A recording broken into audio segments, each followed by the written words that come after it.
All right, I guess we'll officially call the meeting to order and get started with a review of the minutes from the previous meeting. Anybody have any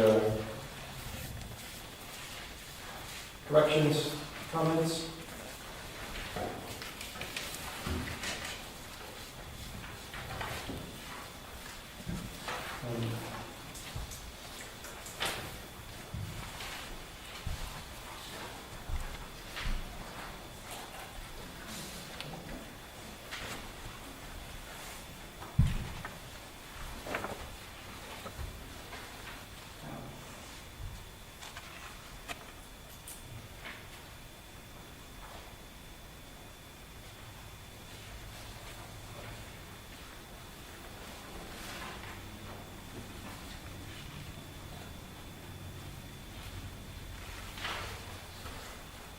Anybody want to make a motion to approve?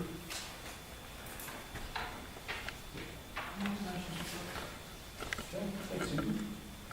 Anybody for a second? I'll second. Okay, all in favor say aye. Aye. Okay.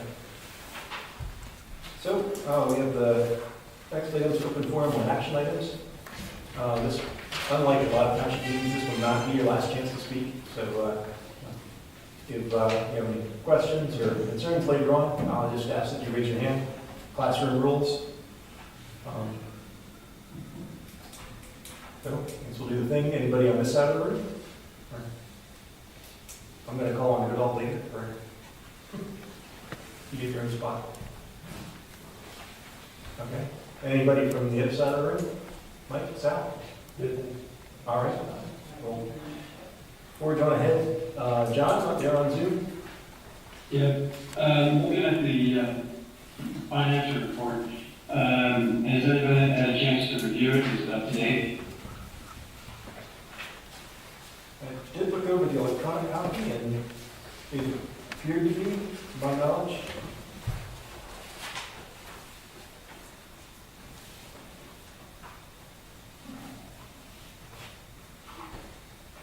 Looks like there's only one that, you'll be getting to that report in a few minutes anyway.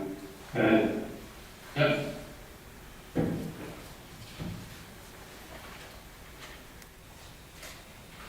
All right. So looking over the financial report.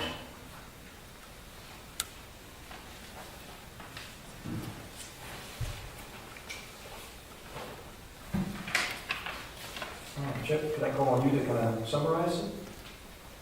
Well, that's the first time we've seen it, but Okay. first thing I've noticed here is the properties, the first 8 or 9 listed there in white. They ended, except for the first one. Their payment period's over, so I don't know why they're still on here. Mm-hmm. I would remove those if I was you. Yeah. Likewise, the 10 still uses the 22,414. I would also remove, that was a one payout, and that's over. There are 4 on here which have a payout over 5 years, but they haven't started yet. And the amounts aren't shown. So I'm not sure what impact those 5 or 4 properties would have on the balance. Typically, we would show some sort of projected payout so that we can post that against the incoming income. I mean, there's a lot of income in here that we have in reserve, but those amounts that the yellow properties are under should have an amount there, so we can account for that. That's the whole purpose of the spreadsheet. Okay.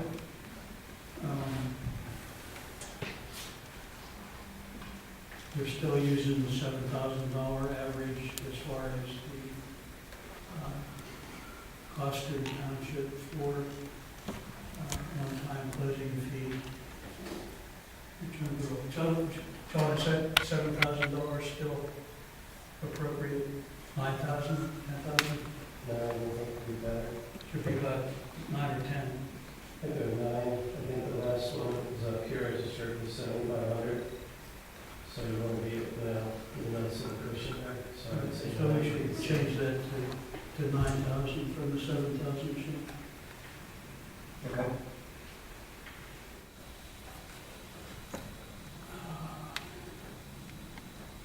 So as far as the projected year-end income for this year, the fund has about $5,300,000 in reserve for future purchases. The 4 properties in yellow that I mentioned should be posted against that or deducted from the total amount, so that would be reduced by the 4 properties that have not been started to be funded for the 5-year period.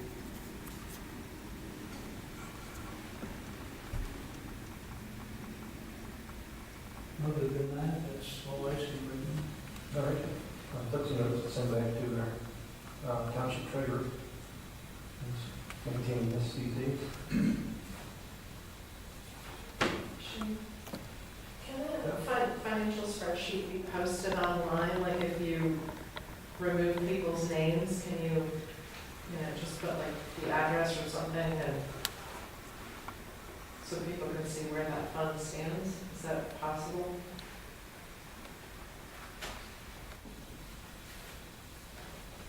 I'll ask about that. But there are definitely parts of it there. Yeah, we used to have 2 versions of this spreadsheet. One greenhouse with the names on it, and then without the names, just the parcel numbers, so that it could be reviewed by the public in the meeting.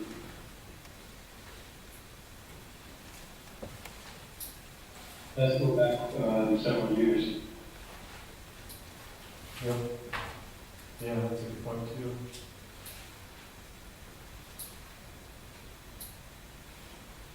I'll add a note on that here. A note for that too.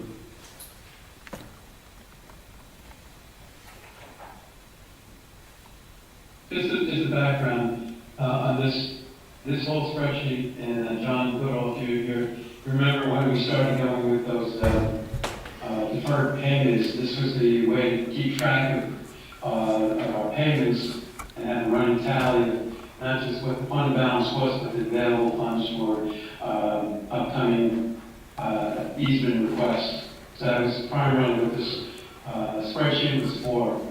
Because it's not necessarily the financial report for the Land Preservation Committee, but a tracking spreadsheet. And Chip managed it for several years, did a lot of modifications, got it in very good shape. And then at one point, I requested the treasurer to maintain it, since that information was going directly to the treasurer. And there are times that it wasn't being filtered back to Chip or the committee. So that's why it's changed hands a few times in the last few years. Yep. Yeah, there were a number of years when we wouldn't have the latest data. Yeah.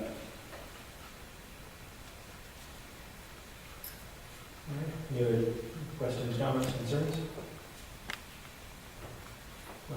Okay, do you actually have a running tally of your balance, or do you only see that every quarter? I guess mostly every quarter, because it's provided on demand, but, yeah. So you see it every quarter, not in between? Yep.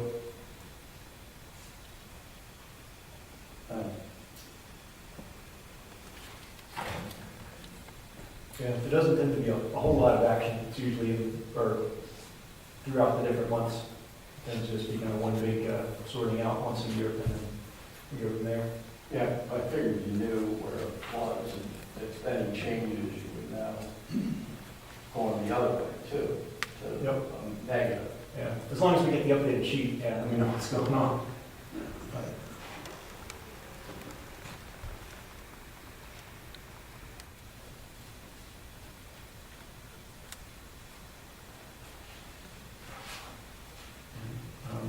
before we get into the agricultural security area, John, any news from your way? So far as the county today, they had 4 applications for the agricultural program. And so they're in the ranking methodology now. This is countywide, so for the township, there's 4, but it's a countywide program. So they're looking at probably mid-October, November, when they'll start to reach out to the township to see, what level of participation the township is interested in. Okay. And what I would do, again, my little soapbox, applications only come if we, shake the bush, talk to our neighbors, get the conversation going. So I would look to this committee as well as everyone in the audience and anyone, listening to the Zoom call. Get out there and talk to your neighbors about these things. These are voluntary programs, but they only get started through dialogue, conversation, and education. And if anybody is interested in speaking to somebody, I've got some sheets with talking points on that, so feel free to visit me after the meeting or shoot me an email.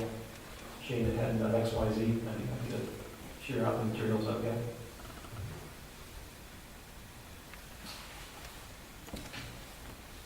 All right. So, agricultural security area renewal discussion. So this is mainly for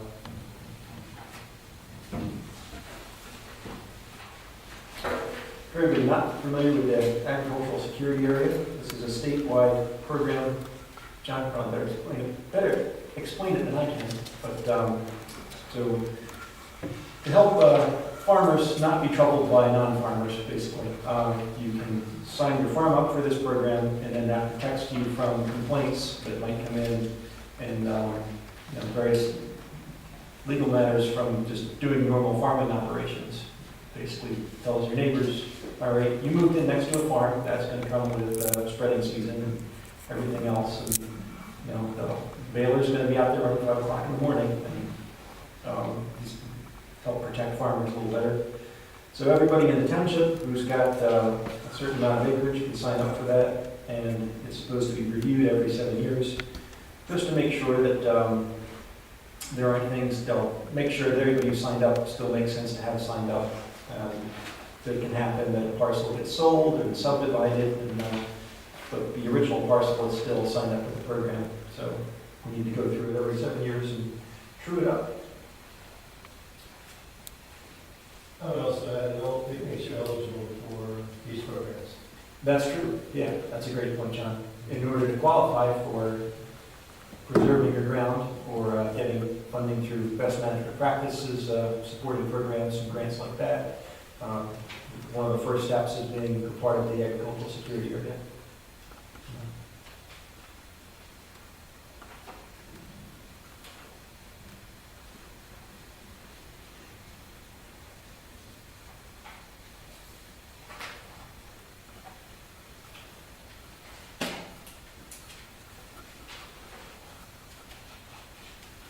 I don't know if everybody had a chance to look through this ahead of getting here today.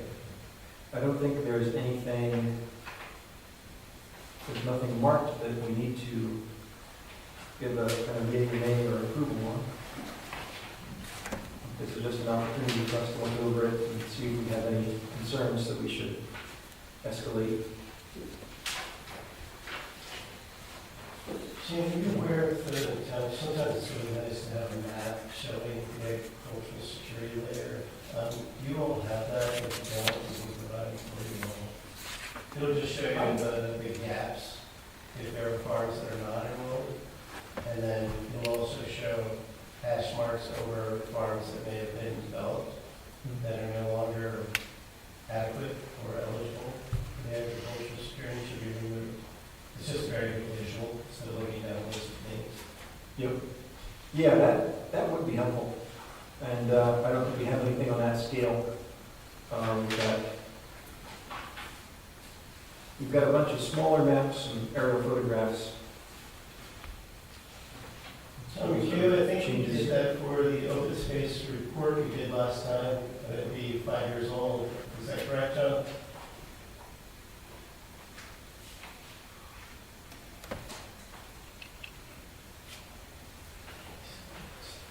you there?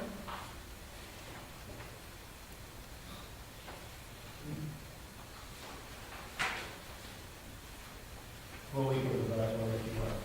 Just shoot us an email. I think that'd be real helpful. Yeah. That definitely helps to visualize it. Got it. So if you guys considered, Harmony Days is coming up, and I know Township hasn't talked about having a table there, but the Honey Task Force is gonna have a table there. And I'd be more than happy to put up, the land preservation map, agricultural, map, just to make sure people are aware of the program, so if you could give me any of that information, I'd be happy to put that out there. Sure. Yeah, I mean, some things I can share with you. Yeah, seeing the visuals is really helpful. Yeah, one of the things we definitely need to do is get some better, get some prettier collateral that we can hand out to people. Yeah. We've got text, but not a lot of pictures and maps, which would be good to include. Helps tell the story a lot better.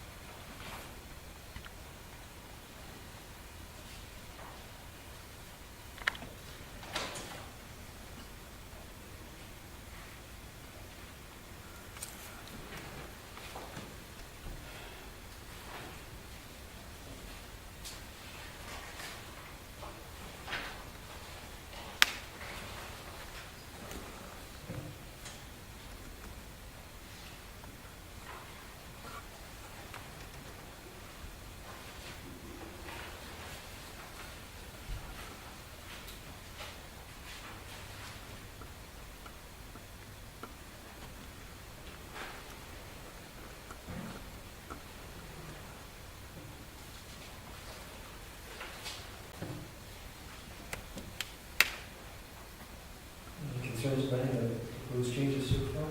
It all looks like it makes pretty good sense.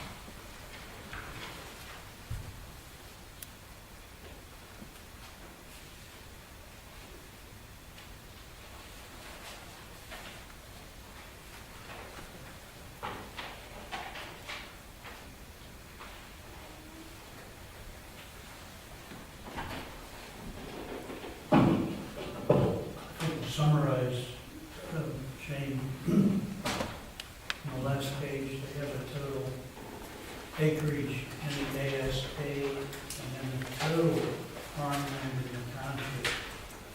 That's on this page. The total actual in columns.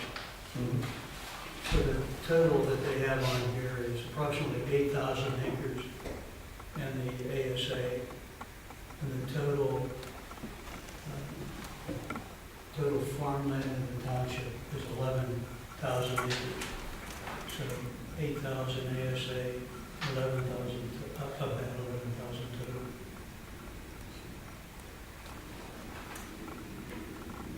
That's the way I read it anyway.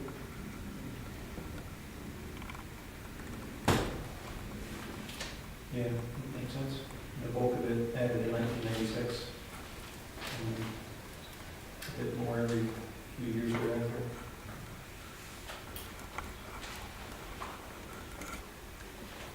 And some people will find out about moving the SA as they're looking at a reservation.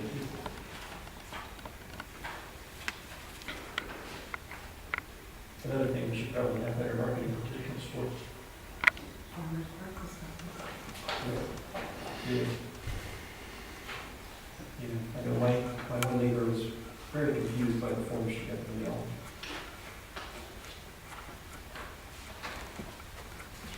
Can you translate what you just said, Chip? What's that?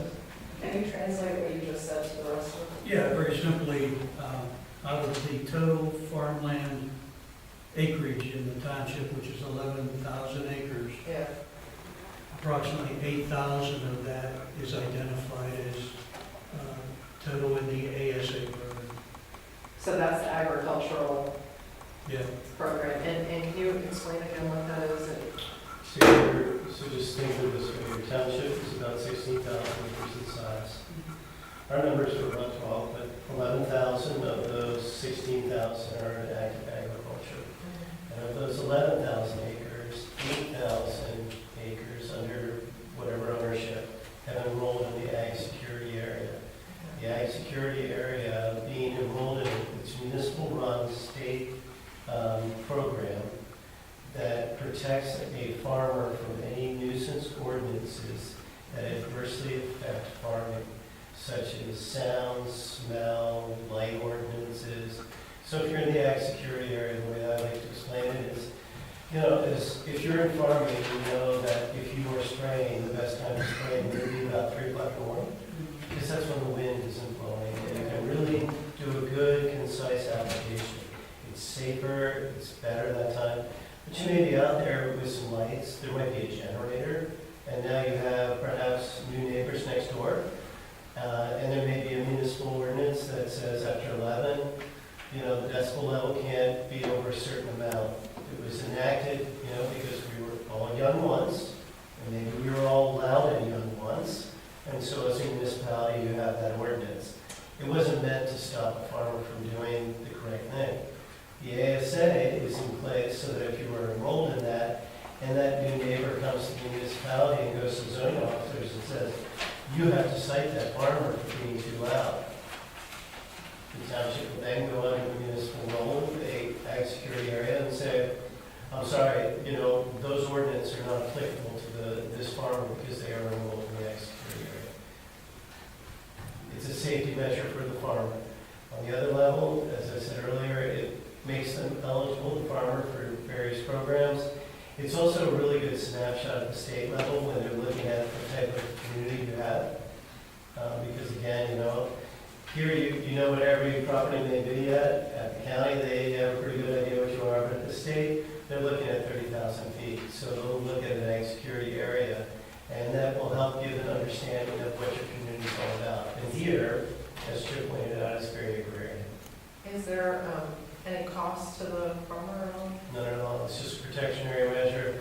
It doesn't stop them from selling to a developer. It doesn't stop them from doing any action. It's just a protection cost. And I've never seen it abused, so I would look to Mike and John. Is there any reason why you wouldn't be in it that you can think of? I really haven't found a reason. It just protects the farmer. So I wonder why there's 3,000 acres that haven't been put into that. So again, I hope it's all right to talk like that. I know there's a program here, but what I would say is that when this program was originated, it was the ag security area was developed. The committee was made up of a group of farmers, and they all went over and knocked on their neighbor's door and explained it, or maybe even didn't, and just said, hey, sign this, it's really good for you, and went on their merry. And then as time has gone, as Chip pointed out, incrementally farms are added to it. But unless someone's knocking on the door, we all get too much mail every day that we don't open, and this is probably a piece of paper that comes, they look at it, they might be tired, they don't want to be bothered, and so those 3,000 acres have not gotten enrolled unless you go and, physically knock on the door and say, hey, I realize you're not in it, I realize, you don't know what it is, let me explain it to you, you have 5 minutes. Have either of you talked to the Amish community? I mean, is there any kind of forum to get the word out and see if, you could educate more people to get into the program? Or? The ASA, you mean? Yeah. Well, we know the way we probably have to do is go from door to door and talk to the farmer if they're on it, but I just feel like nobody would be on it, but I don't know. Yeah, key thing there is going to be finding out who owns the 3,000 acres that's not in Bidby. Yeah. Reaching out to them. So would that map help? Yeah, it will just give you a visual reference, and if the committee looks at it, you'll be like, oh, wow, I didn't realize my next one isn't in it. Or what happens is a farmer will pick up a parcel and doesn't realize it's not in it. You know, so there are reasons it's not. It's always good to be in it. You know, through the preservation dialogue, when I sit down with a farmer or with a landowner, you know, we look at all those different things, all those different programs, and, you know, it may lead to preservation or it may not, but at least it makes it a better farm than we leave it. Is there a minimum acres to be signed on it? Say again, Is there a minimum, on your? 300 acres, I think it is. You have to, for a township to have an ASA, you have to have I think it's 300 acres. I want to say. That's maximum or is that minimum? That's minimum, to have your own township with an ASA. Oh, okay. That's for the township to have places. That's a great, Not as small as, the minimum acreage for somebody who signed their farm up. Oh, no, I think it just has to be an active agriculture, Just has to be an active agriculture. which I think is a minimum of, it's either 10 acres or it generates $4,000 in revenue a year or something like that. Again, it's pretty standard stuff. I mean, you don't want somebody signing up that's not farming, that is running a facility that's loud, obnoxious, and trying to use it as a shield. So somebody could have a farmette where it was 10 plus acres, and somebody else be, an outside person be renting, and it would be on NSA. What would happen? Nothing unless there's a problem. So for the person that's renting it out to a farmer? Oh, I see what you're saying, I'm sorry, I missed that point. Yeah, again, unless there's a long-term lease, the person who enrolls has to be the landowner. A long-term lease is Yeah. greater than 10 years, and usually, he's getting that kind of lease. So if there's a farm that's under rent, again, there's no reason not to be in it, and it only makes sense for protection as well as opportunity for different programs to be enrolled in it. Well, I can probably see where the 3,000 would come from. If it'd be like little farmettes, like 15, 20 acres, and it maybe farming it, and never even bothered to sign up to the ASA. We'll generate the map, it'll be easy to see what you got. I mean, I'm such a visual guy, I'll look down the list and I won't be able to see what you got. Yeah. But a map will show it, and then we can create a spreadsheet of who is not in it, with how many acres. But again, all this is really, really good stuff to look at, but if someone's not knocking on the screen door, it's just data. Yeah. So you can send all your letters you want. I mean, nothing's gonna happen unless someone knocks on that door. But how welcoming would it be for, someone like me to knock on your door and try to talk to you about something like that? You know what I mean? I mean, I've been kind of everybody's welcome to my house, but some people are like, I don't want to be bothered, I don't want to be, or would you, believe what I am telling you? Or do you think I would be deceiving you, which I won't? But you know what I mean? Well- What would be going through your guys' minds? I mean, if you'll be complaining, if there's something that we done here or whatever, I'm sure whether would go to the township first, or, I don't know what I would do. That's a good question. You can make it part of your, I mean, again, every landowner, every farmer's coming in here one time or another for a permit or something. I think you should have that list available to the township so that when that touch happens, you can have that moment of dialogue. Because again, it should be someone that's trusted, that's, representing the township in some form, that's having that dialogue. It happened there with neighbors' pets, going before the field after we spraying Roundup, dog got sick or died, whatever, and they try to get him in trouble. But and they told him that we spraying, was to tie the dog up, they didn't. And they tried to get him in trouble, he couldn't. There you go. Well, you have the enrollment time, this is that review, but you can sign up to ASA anytime. This is just reviewing the current list to ensure that everyone on that list should be on that list, and then look for deficiencies in the list, to then do some reaching out through the letters that the township generates on it. But then there's other ways to go about it. Sorry. That was a lot there. Oh, thanks, John. I think if we put your explanation into a letter, we'd probably get more signs. If they read it. If they read it, yeah. We'll read it tomorrow. Yes. Let's put on the outside of the envelope. This letter makes much better kindling if you read it first. One concern on this was brought up to my attention was that the Honeybrook Golf Club is part of the ASA. It has been since 1996, which I think is before it was Honeybrook Golf Club. So that would probably be a candidate for removal from the list, because I don't think they're farming anything in there. I'm not a golfer, so I don't know what else is going on there, but I've never seen sheep out there. It used to be a farm. Yeah. Yep, yeah. Well, it's 139 plus 25 acres. So that's about, anything else we should mark on this to send back up the chain?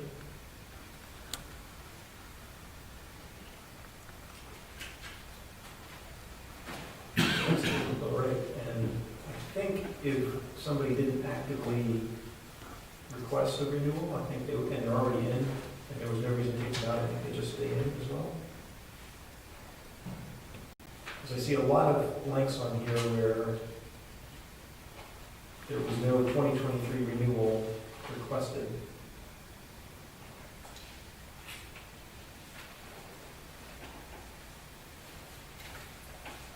Gene, there's a form letter that goes out that notifies the landowner that they're in it, and it says unless you notify us that you don't want to be in it, we're automatically renewal.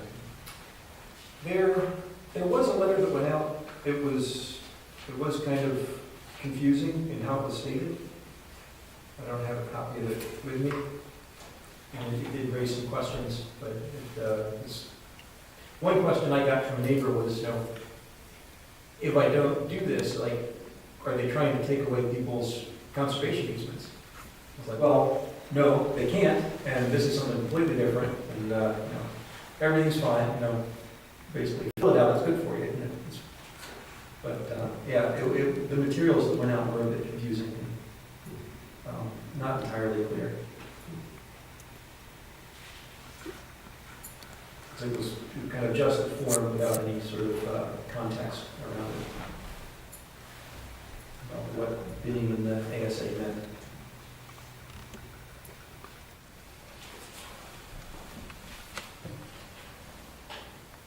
I'll make a note about the golf course.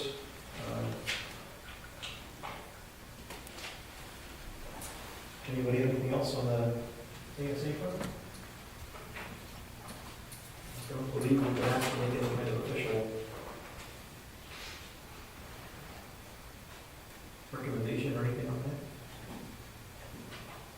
At least with the new agenda format, there's nowhere to put it.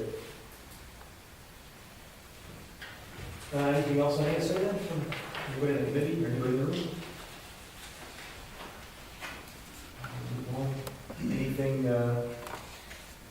Anything under old business that didn't make it on? We should mention?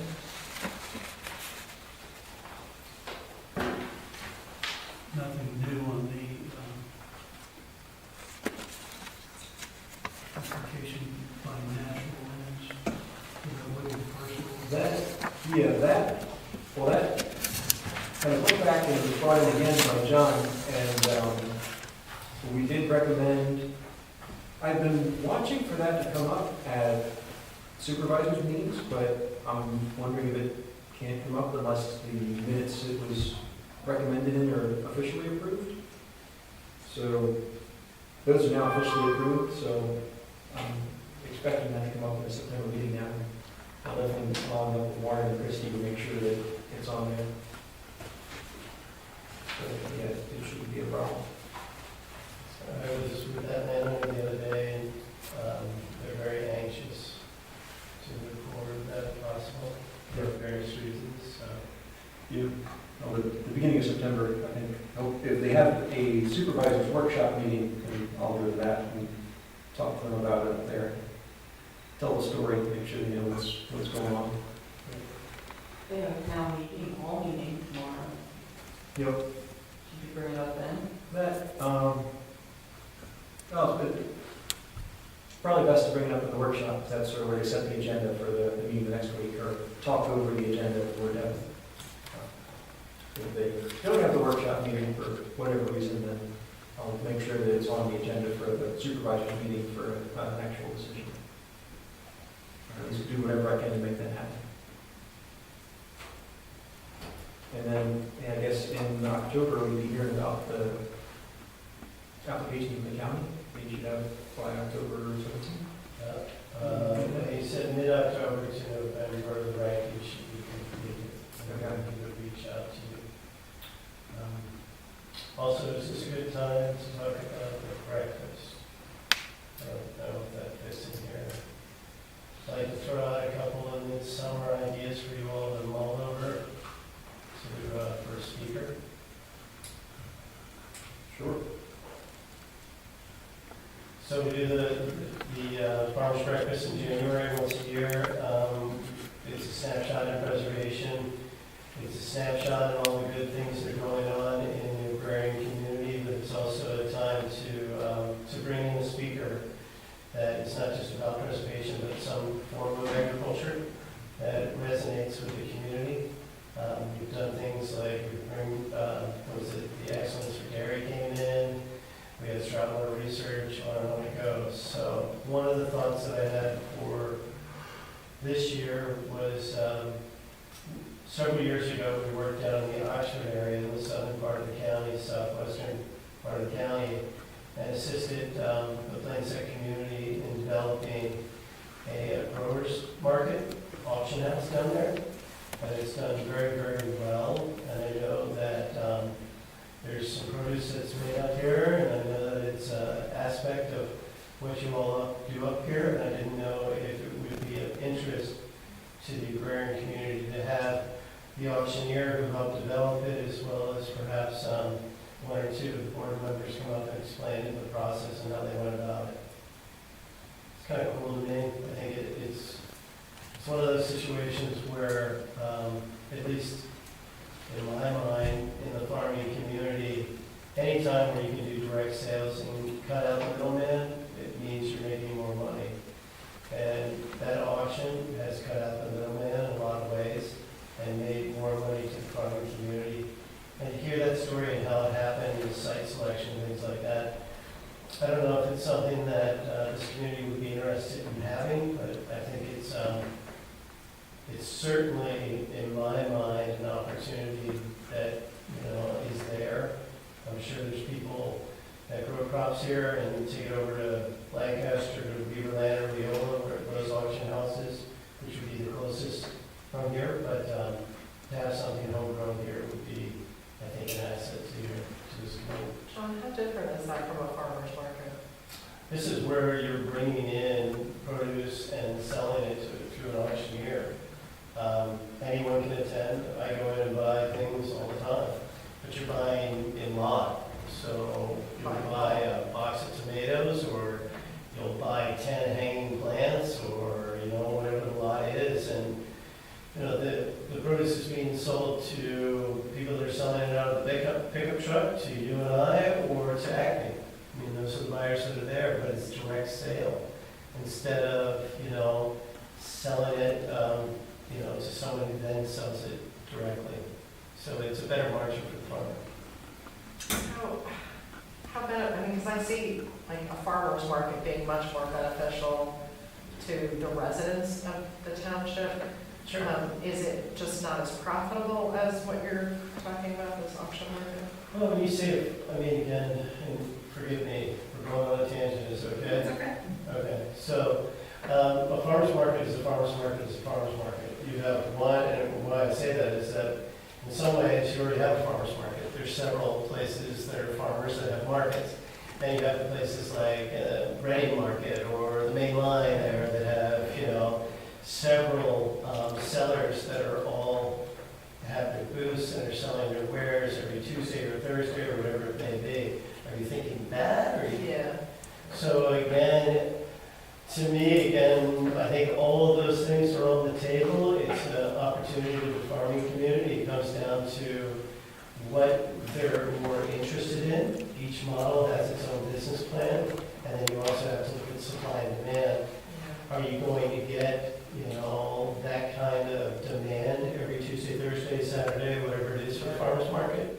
The growers auction down in the Oxford area has done very, very, very well. They get buyers from all over the Mid-Atlantic region coming in and buying in lot. And the farmers have really appreciated that, and it's worked for them. Now, down that way, there was a hard transition 15 years ago out of dairy. A lot of the farmers got out of it, and they were looking for another path. And this one really fitted because a lot of them were paying a driver to go to Leola or to Beaverland. These are the auction houses in Lancaster, and that was costing, a good part of their profits just to get the driver to take them. So it was a risk. There was a lot of meetings. One of the committee members bought the land and the conversion into an auction. But it's been very beneficial to the community. It's really worked out well for the farmers. And in my mind, part of what at the Brandywine Way Conservancy, what we do is not just preservation, but we want to make sure that the infrastructure is there, that, this is not just something that is in preservation but doesn't have a viable economic future. So it could maybe be a place where like restaurants, local restaurants could come and buy their fresh Absolutely. produce and stuff. And they do. The farm to table people come in there. So again, it's just an idea. You may have other ideas, and if there's a speaker that you want me to pursue, but I thought I'd throw that out tonight to let you mull over it. So you might have the biggest breakfast meeting you ever had. It sounds really good. Maybe not, but there has been talk, but nothing has ever, it's just like you said about getting a driver to go up to Weaverland or Viola or Oxford. There's, like you said, there's local people going to Oxford because they get better money. Now, they have, they have their certain number there every week, or how, every sale or name, how is that? It's every business is a bit of leap of faith. Well, there's certain people, the buyers soon learn that so-and-so number or name has top quality produce. Absolutely. So that brings big money. The buyers can soon learn that. So, and again, I'm drawing from memory here, it's been a while, but in the beginning, it wasn't so much guaranteeing that there were buyers there, but that there were sellers to attract the buyers. So when you're bringing your produce in there and there's 5 buyers and Beaverland, because everybody's talking, that they're getting, X amount more for their tomatoes over there, you gotta have the holding power till you get not 5 buyers, but 10 to 15, so that you have a fair auction and you're getting your fair price. So in the beginning, it was just ensuring that all the people that were invested in it stayed in it. And it wasn't long before 5 turned to 10 to 20 to 50. Now it's just chock block. It's crazy down there in a very, very good way. Their board works very, very hard on ensuring their produce excellence. That they're selling A1 quality product. It works, but I don't want to speak on their behalf. They have a better story than I can say. But I just thought that it might be, again, they're doing a lot of preservation down that way, and that is just what we're doing up here, but we have to keep the economic engine going for agriculture if we want this to be viable. And there's a lot of people going into produce. People that used to move cows are putting out some produce. Yeah, you can do both. I don't know if farmer does just one thing. But these are about choices. I think it's a great idea, and having another community that's done this, and then talk about what worked well, the mistakes they made, and what they would do differently if they were starting it again. So I think that would be very beneficial for the farmers in this community to hear. It doesn't mean that they have to go that way, but they can hear someone else's story and better make a decision about possibly doing that here. Yeah, I'm sure we have to help here. Some families do have too many children, but there are children out there that want to do this. And goes out there, 50-acre farm, sweet corn, tomatoes, put a high ton up. They're gonna probably want to do that quicker, and then they just go next door, have an auction. Most like you said, it takes, to get a driver, truck and a trailer to head 15 miles down the road, kind of takes the profit out of the depending what you got or when, okay, you got the first strawberries of the season, or the first tomatoes, and they're good quality, sweet corn, you can make some big bucks. But then 2 weeks later, everybody has it, you can be taking stuff up to, we were down whatever, and coming home break even, or less. Yeah, you're just moving product to move it. So is there a chance that you might not have a big enough forum to have something like that here? Oh, I don't really worry about that. I mean, I'm just trying to give the farming community just an opportunity to hear some other story. I think in the past, Shane, how many years have we been doing this now? A lot. I mean, this is right, I mean, we lost a few years. Well, we're on here for 15 years, I think, or more. Yeah, I think Dairy Excellence, that one, we got a pretty packed row. Some years, we've got snow. And you got a packed room and you don't. But I've never seen it overflow in here. I think it's been adequate. Well, I think last year was pretty light, if I recall. Yeah, I'm not sure what last year. And I think there was a discussion, and I probably started the discussion about moving it from Tuesday morning to maybe a Saturday. I don't know how that would sit with the local, I don't know, farmers are busy Saturday mornings more so than Tuesdays. But that, you know, that, to get the attendance of, that might be worth considering. I'm not saying it would work any better, I don't know. Yeah, I just put it to COVID. That's where, I mean, it was the first year since we've had COVID, and the habits have been lost on a lot of these meetings and attendance and such. But yeah, any day y'all want to do it, as long as the speakers will come.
Yeah, well, that's, like it gets positive reviews on that idea, and yeah, that'd be a neat thing to have in the community.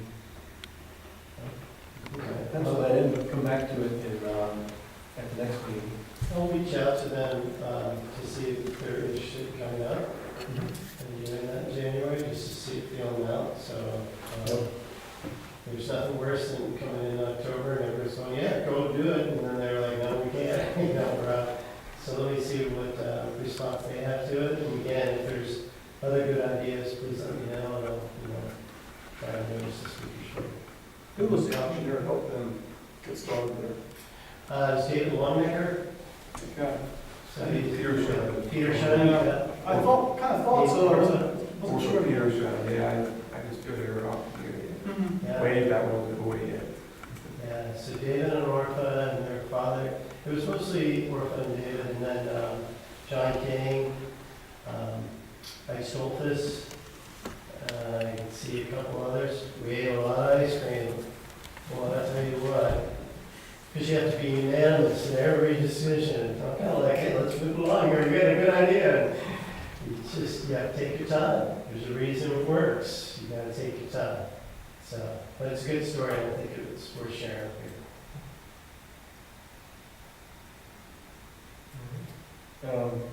For the upcoming meeting date, October 17th is our next meeting and last meeting of the year. For the schedule at the moment. But we may not have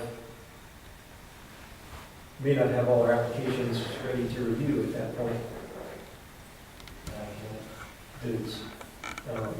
So I guess at that meeting, we would decide whether or not we try and schedule another meeting. Would it be ready by mid-November? Yeah, that's up to the county. I mean, this is, I know the program, I can speak to the program, I do the application, blah, blah, blah, but the ranking and the process is now in their hands. So, you know, Jeff was very honest, anywhere from mid-October to mid-November. But we have had years where we haven't seen it till mid-December. Because he's also under review processes where his ranking is done, but then it has to be approved by other upper level entities within the county before he's allowed to go and reach out to the municipality. So, you know, touch wood. I'll let him know that it's on October 16th and strongly encourage that, you know, he has some ranking or something to offer you all so that you can move forward on it. Yep. Yeah. So we originally considered November, I think, but October is easier to have a quorum with this group than November was. And, I'm not sure where that would fall, but we decided to have a December meeting to try and get that done before the end of the year. So, I guess we'll consider that when we meet in October.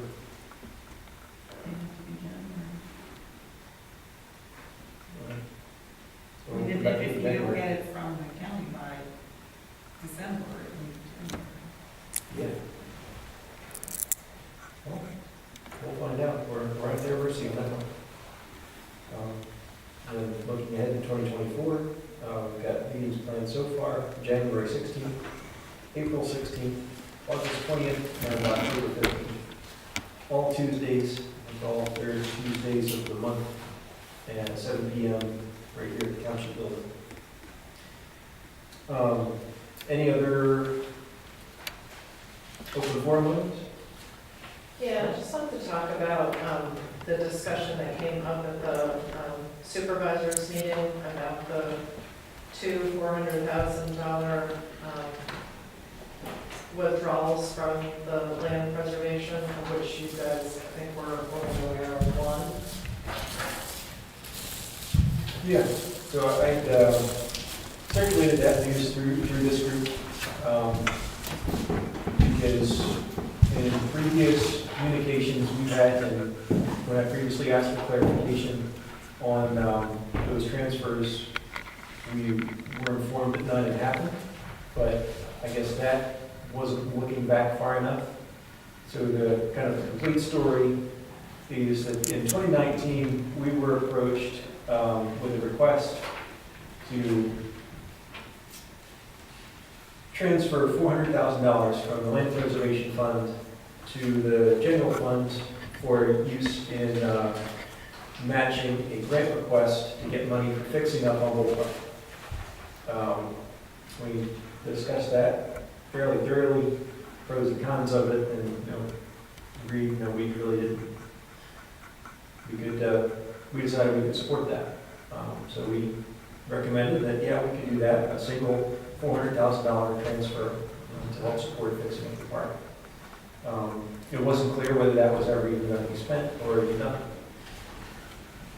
That transfer then subsequently did happen in 2020. It was May of 2020.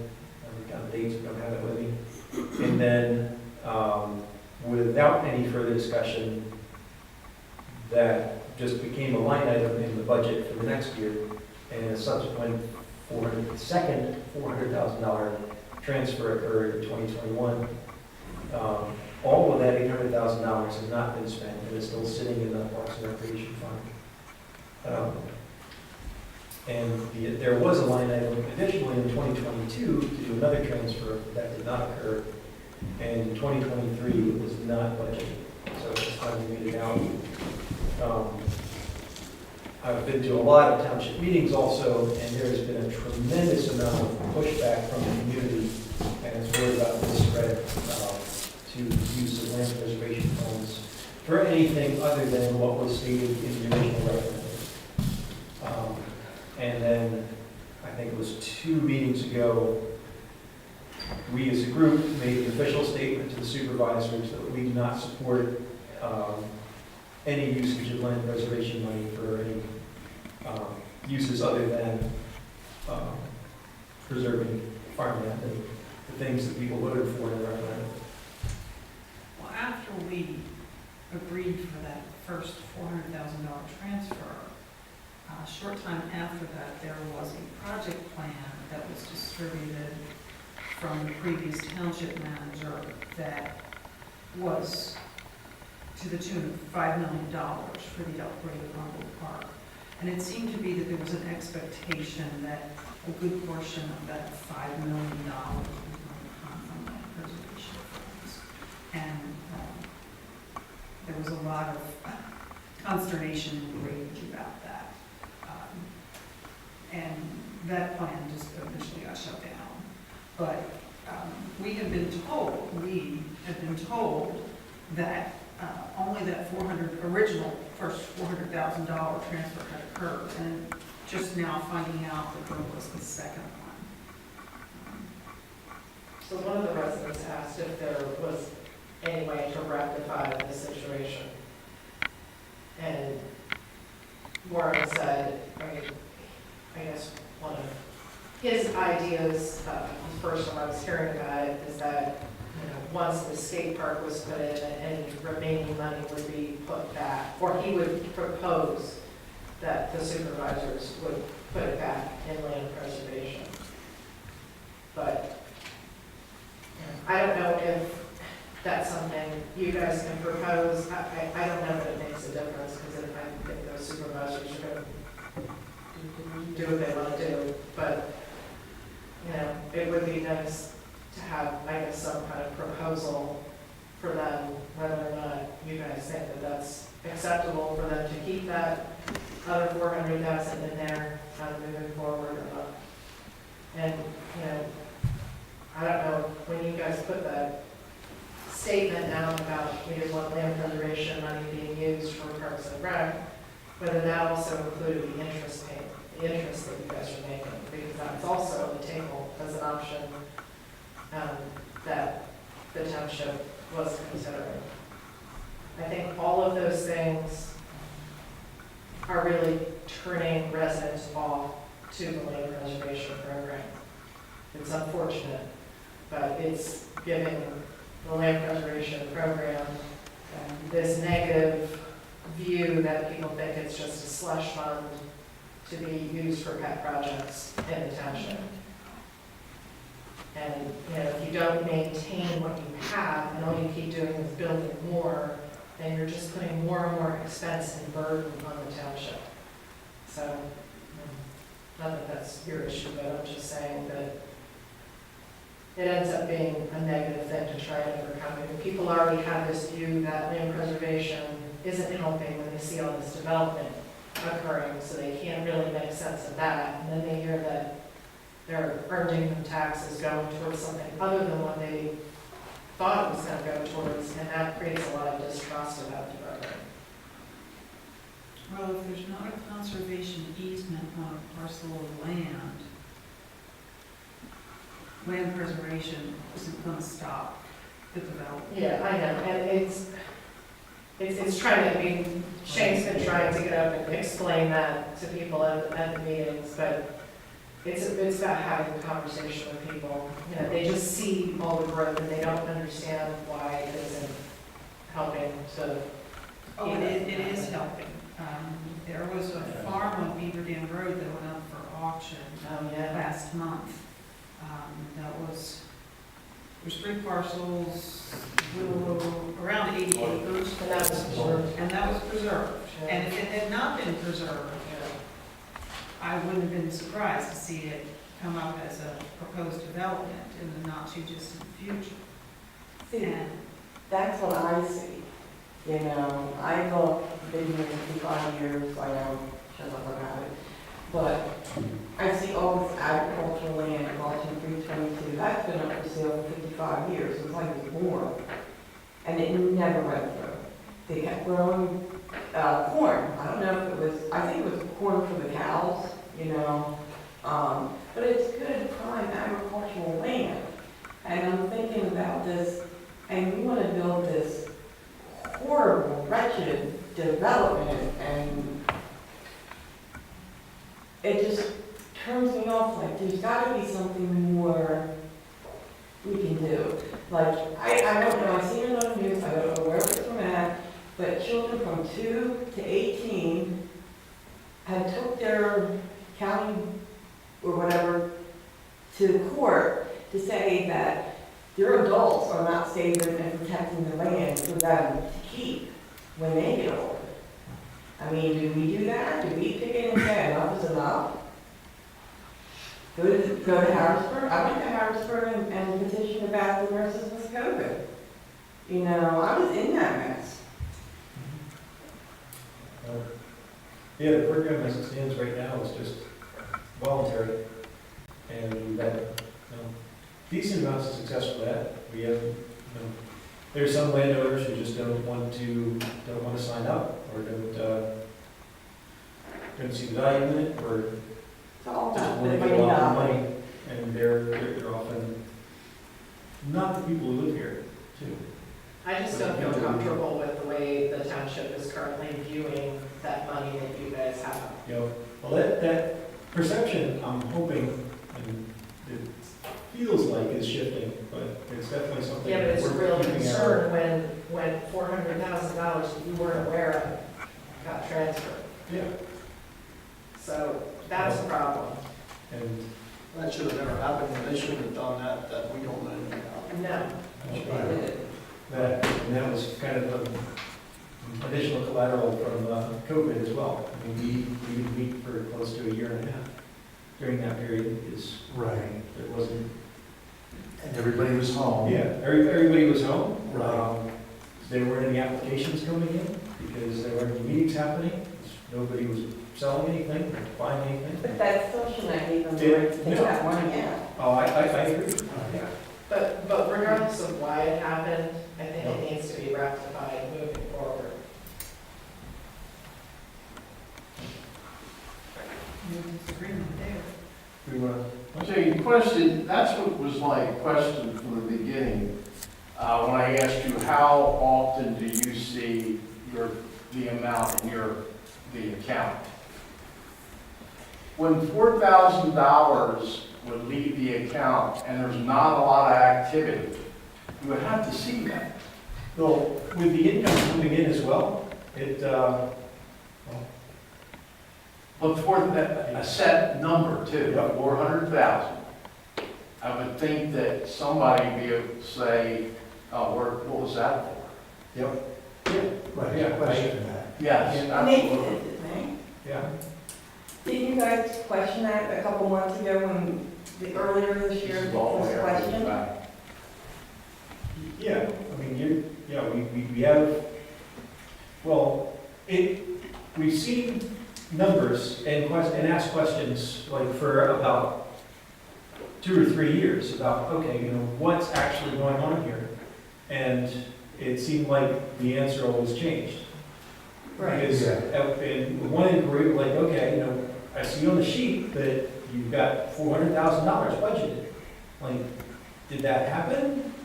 Is that, like, projected, or, and then the answer we would get back is, oh, no, it didn't happen. Like, it was on there, but it didn't happen, or, it seemed like we didn't really finally get a clear, complete answer until just last month.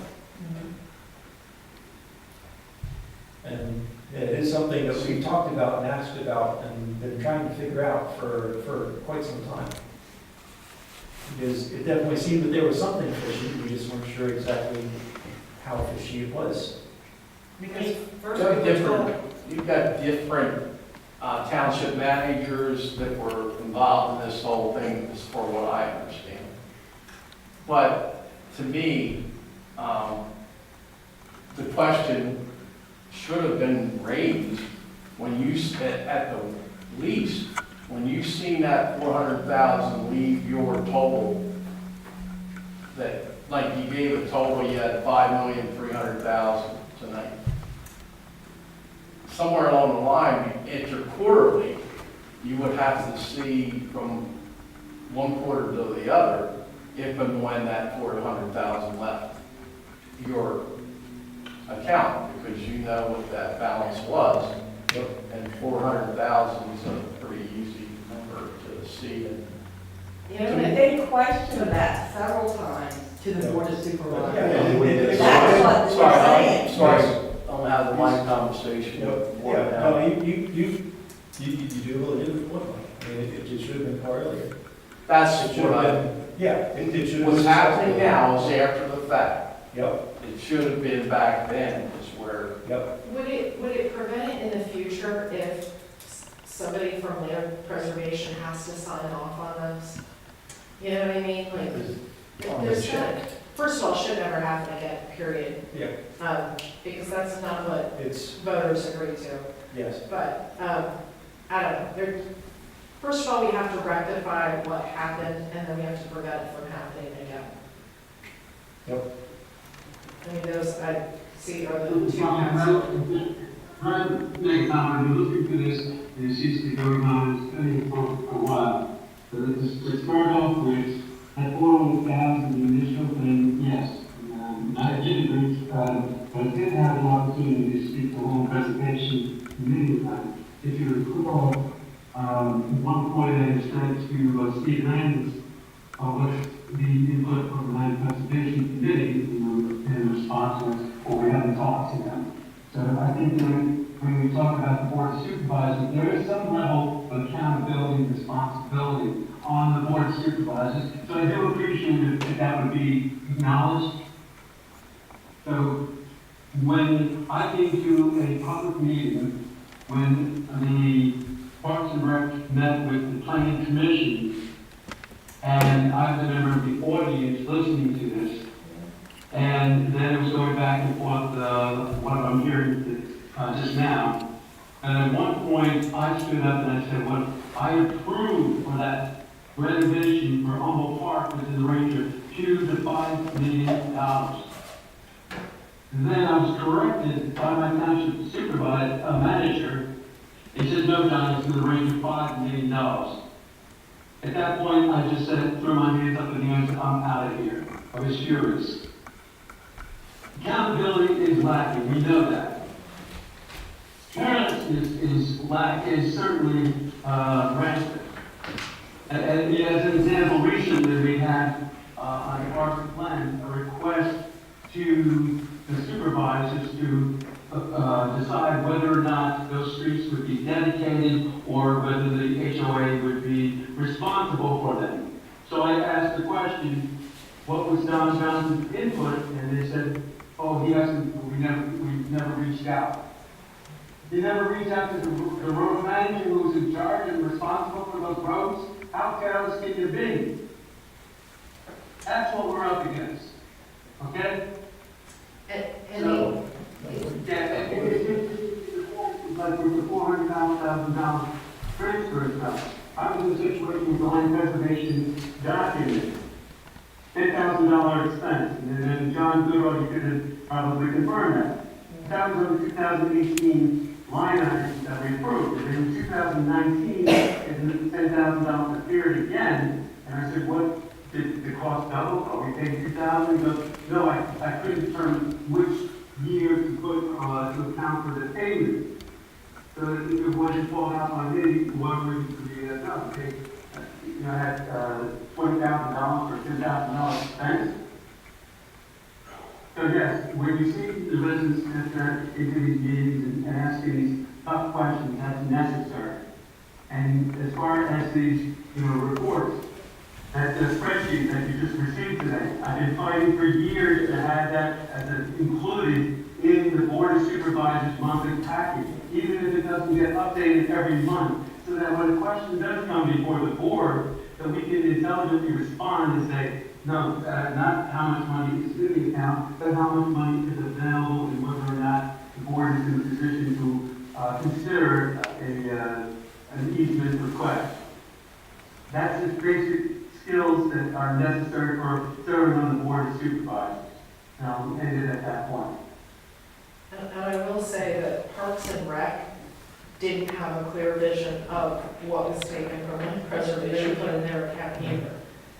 Kevin went through all of his documentation, and he has received different answers every time he asked the question. So, I mean, I know some people have thrown out this as an idea, but there's never a point in time where all the committees get together during the year and talk about what they've been doing and what's been going on. I mean, you guys are relying on who to communicate to you, right? Like a supervisor that shows up at your meetings and tells you what's going on, or, maybe the manager who might contact you, but if that doesn't happen, you guys live in your own bubble. So you don't know what's really happening unless you go to all the supervisors' meetings. So, there's got to be a way to have more cohesive communication. Like a round table. John? Well, Why doesn't the township manager attend these meetings? Yeah,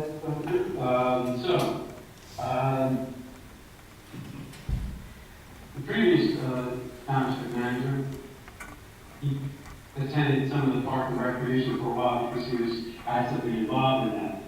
But as far as the township manager, going back over the years, I know that Tony Antonini did participate in some, and going back even further, Mike Brown, that has not been something required by the supervisors to have the township manager attend the meetings.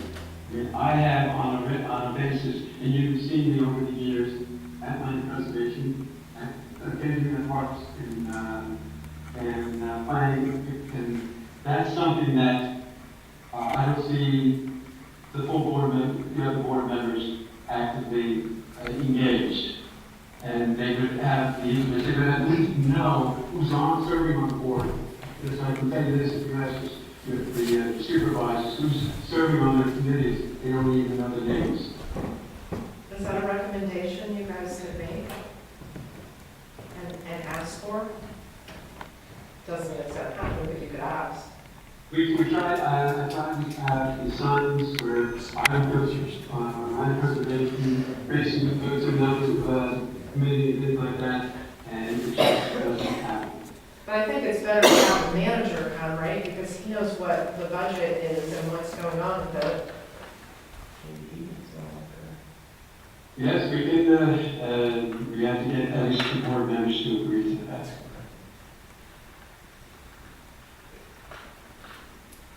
Yeah, we're not asking you to make the decision, John, we're just, Throwing that in here. And I do feel for the fact that you are doing your best to be volunteers on these committees, and the one thing that you don't need is to come in here without the information you need to do your job. And you have to track down the information that you need to do the job, that's asking, putting above and beyond. It should not be the case. You should be provided with, up-to-date information, including in your packages, and that is something that I've always tried to keep on top of.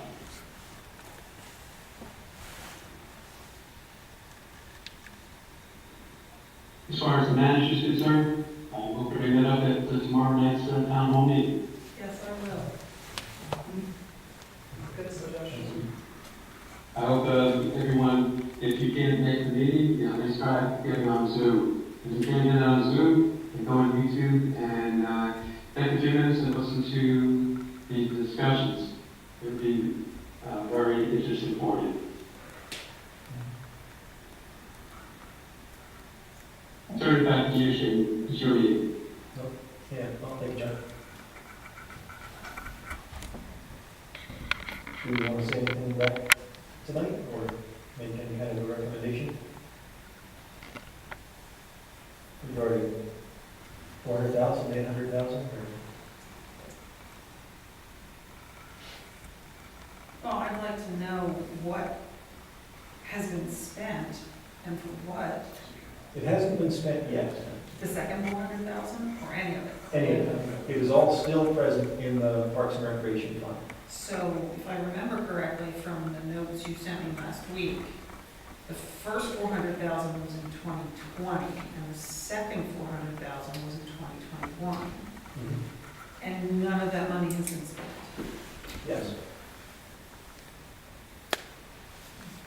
Okay, Right. now the first 400,000 was supposed to be a match for a grant from 2020? Yeah. And part of the confusion was what happened with all these grants too. Because I remember seeing the 400,000 debit on the sheet after I thought it had already happened and asking about that. And at one point, somebody said, oh, it didn't happen, it was deferred for a year. So that added to the confusion of what the heck's going on with this money.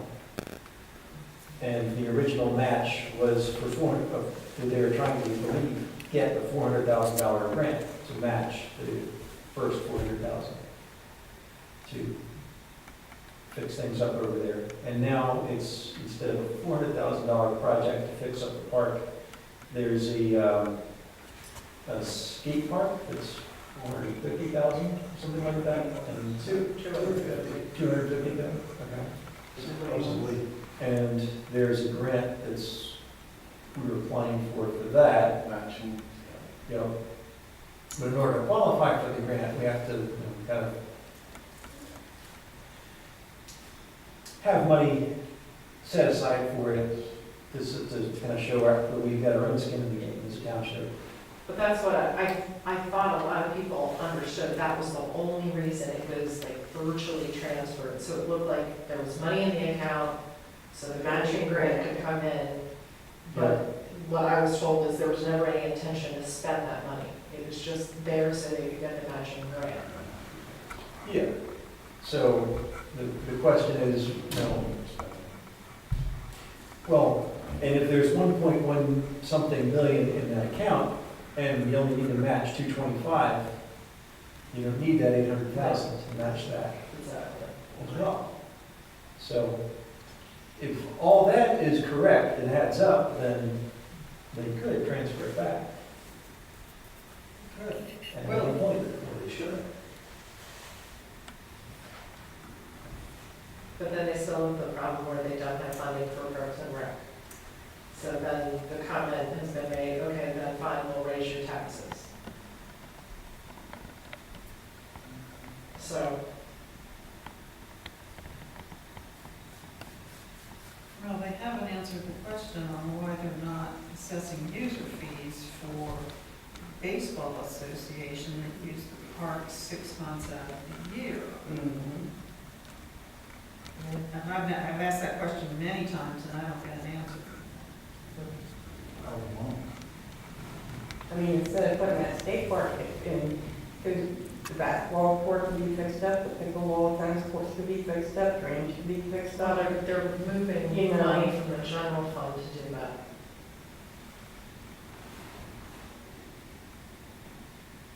But is it their first priority, the skate park? Yeah. That was supposed to happen at the end of this year. That's what it said on the manager's report.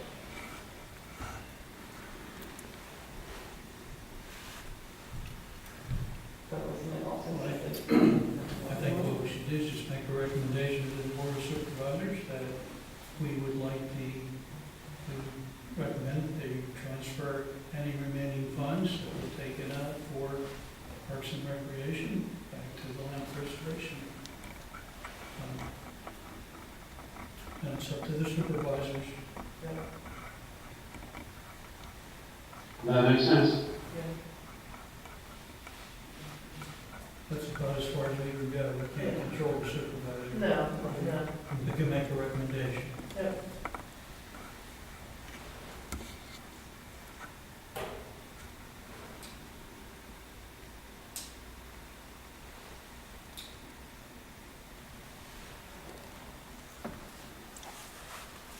Recommended to transfer back the wall funds not already used.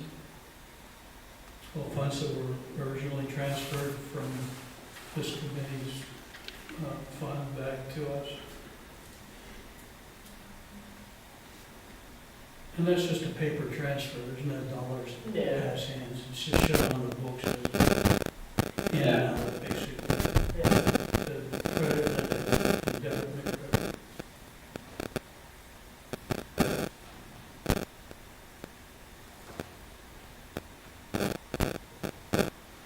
So we recommend that all funds transferred away from the land preservation fund be returned. So, all right.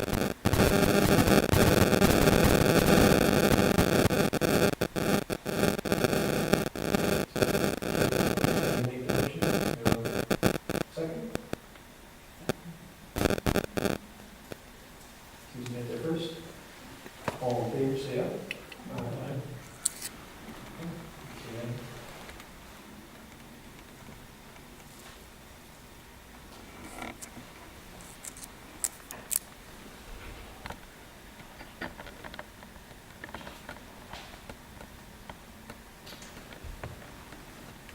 All right, that's all we have on the list for tonight.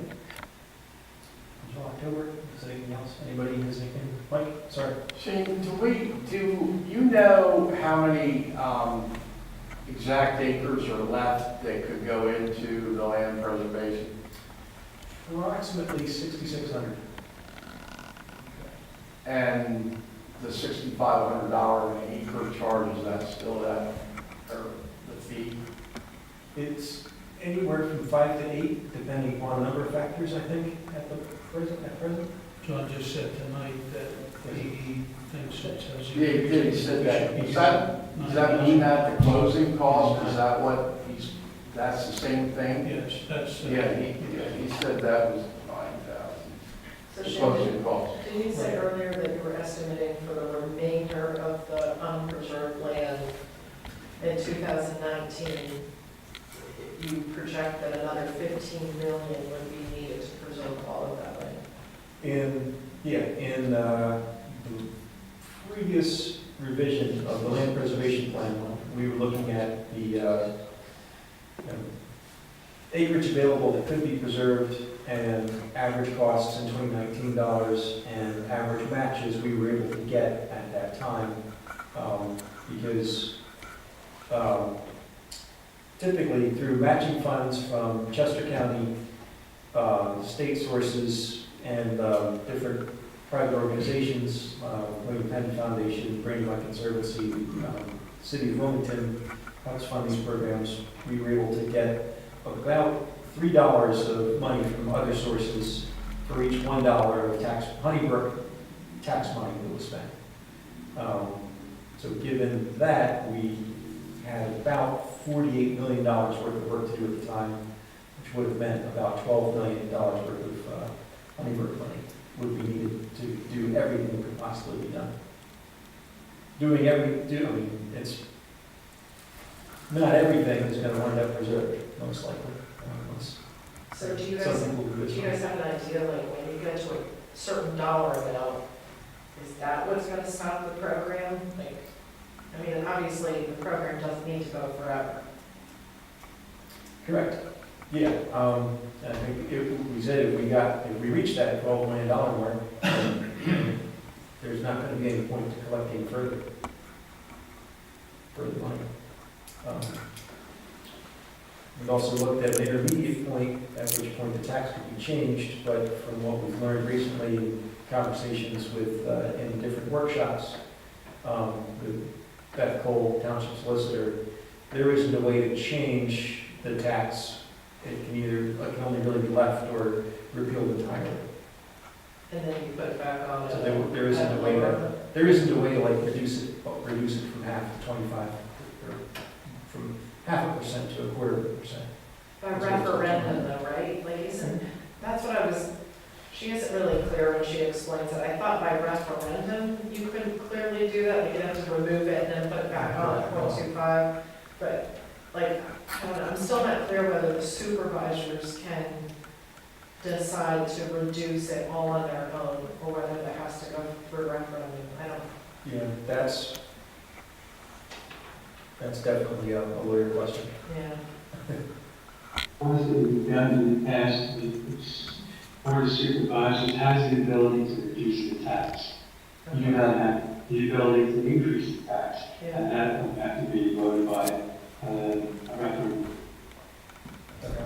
So to reduce it, the supervisors can do that. Yes. Okay. That's the advice that we received over the years, so this recent interpretation is the first time I heard that. Okay. Yeah, there was a lot of back and forth, and a lot of questions when that was being discussed. Well, And yeah, I can't always follow the ins and outs of the legal. It wasn't clear, but I think John's right. Like, if you're gonna increase it, it's a Yeah, different story. the increase would definitely be. And that's how that got on my record. Yeah, they have %. yeah, and we can no longer go any further because we're already maxed out at 1.5. Right.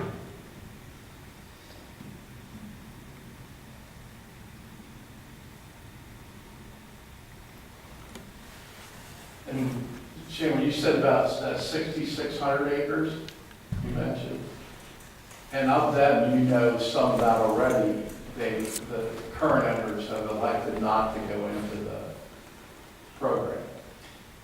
Some they have, some have never been asked. Some probably, most likely, are not even aware that it's a possibility. And there are some that know about it, that just aren't interested in it right now. It's a full mix. Is there a large percentage that hasn't been asked?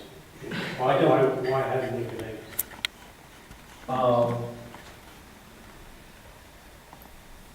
That I'm not sure.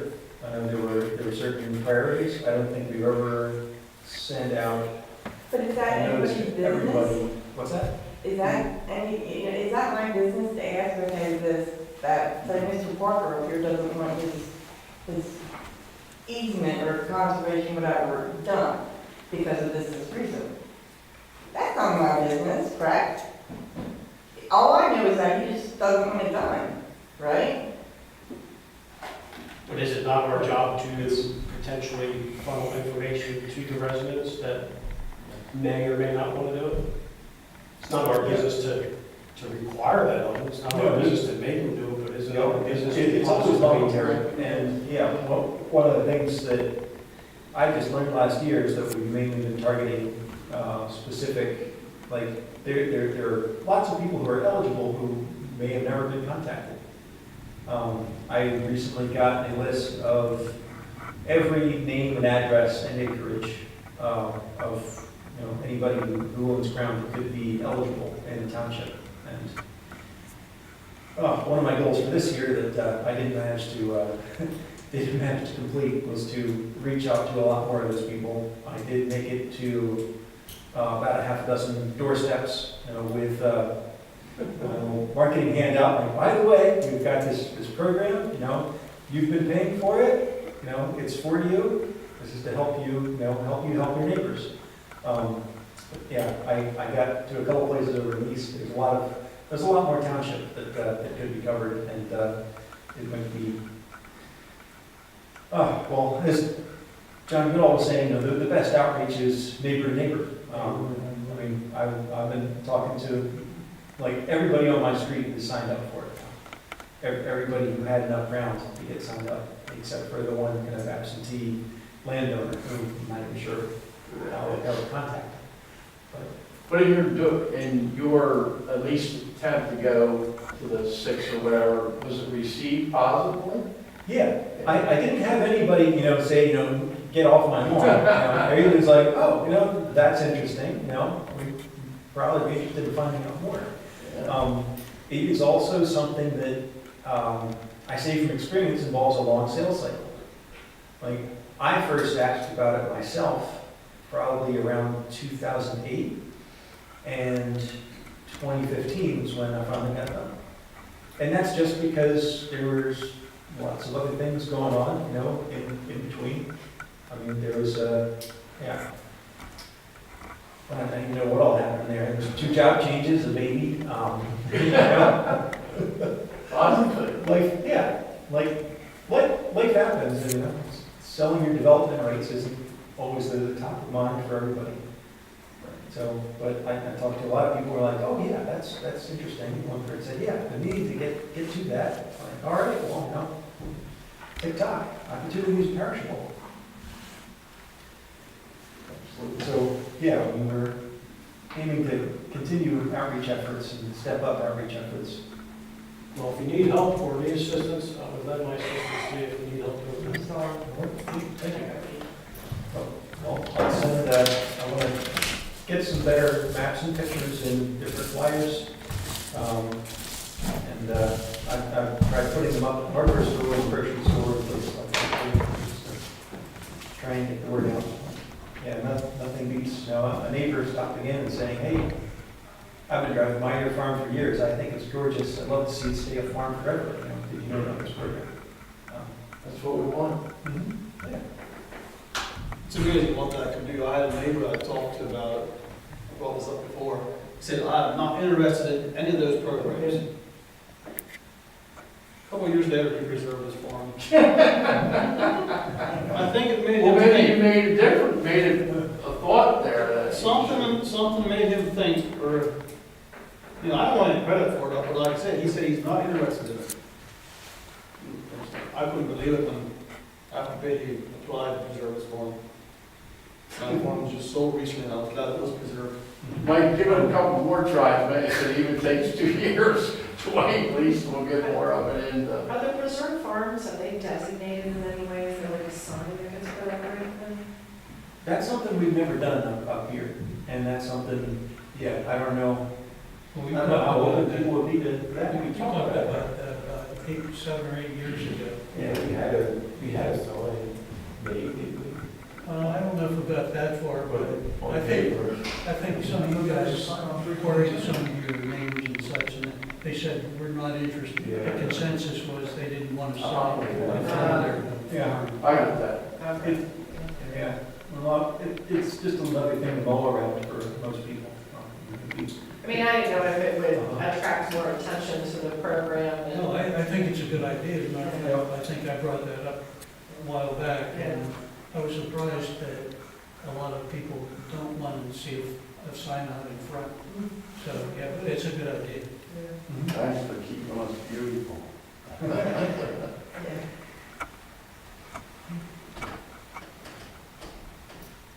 well, it's something we can ask about again in October.